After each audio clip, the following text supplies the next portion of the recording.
It's an accident that's avoidable, but researchers say it's happening now more than ever. In the past few years, the number of children hurt by television sets tipping over onto them has risen. New at 5, WIAT 42 News reporter Para Solomon breaks down those numbers, and she also has a warning from a parent.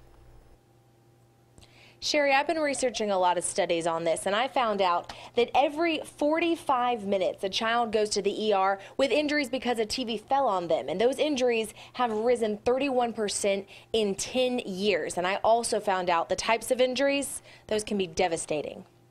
This old box TV you can barely just see in this picture used to sit on this dresser. You know, it was only 2 drawers. It wasn't a tall dresser. I thought I was being safe. Danielle Hinchcliffe says when her son Stanley was 4, all of their lives changed forever because of that old TV. What we found out after the fact is he pulled the bottom drawer out, put his feet in it, and was laying down looking up at the TV and rocked it just the right way.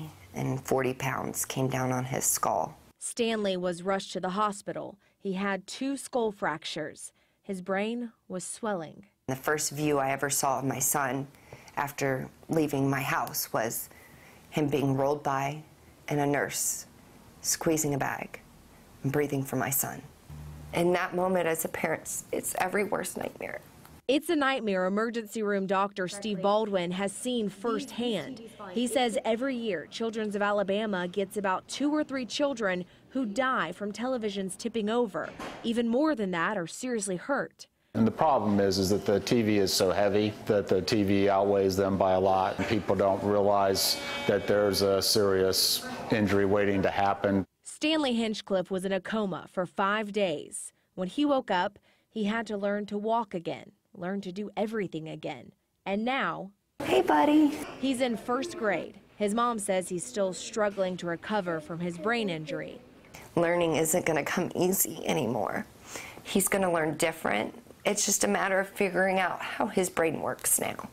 She hopes by telling his story, other parents will take the time to look around their house and secure every TV in every room. I also have one more statistic for you. 1 in 4 adults don't properly secure their TV to the walls, and that's how doctors and studies say is the best way to keep children safe from those TVs. In the WIAT 42 News studios, Para Solomon, WIAT 42 News, coverage you can count on. Something for us to heed. Now, if you want more information on how you can secure televisions in your home, go to our website. We've got some great information posted for you, a list of suggestions to help keep your children safe. Elsewhere.